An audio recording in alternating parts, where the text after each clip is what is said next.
दोस्तों नमस्कार, स्वागत है आपके हमारे फिर से एक नई वीडियो में। दोस्तों आप लोग जो ये वीडियो क्लिप देख रहे हैं, जो रील्स वीडियो बनाया गया है जिसमें यामिनी सिंह यानी हीरोइन है, और इसमें देखिए राइटर अखिलेश कश्यप जी है और उनके टीम के लोग भी है। और इसमें देखिए किस तरह से रील्स वीडियो बनाए गए और कितना खूबसूरत इसमें रील्स वीडियो बनाया गया है।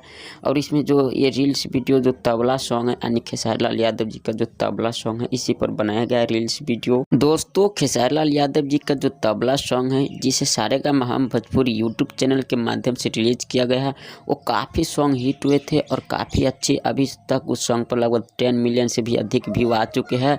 और काफ़ी अच्छा सॉन्ग है और काफ़ी अच्छी तरीके से सॉन्ग को बनाया गया, मजेदार टाइप में उस सॉन्ग को वीडियो को शूट किया गया है। दोस्तों आप लोग का जो यामिनी सिंह और अखिलेश कश्यप का एक बड़ा रील्स वीडियो कैसा लगा, नीचे हमें कमेंट करके ज़रूर बताइएगा। और इस तरह के वीडियो देखने के लिए हमारे इस यूट्यूब चैनल को भी सब्सक्राइब जरूर कीजिएगा। धन्यवाद।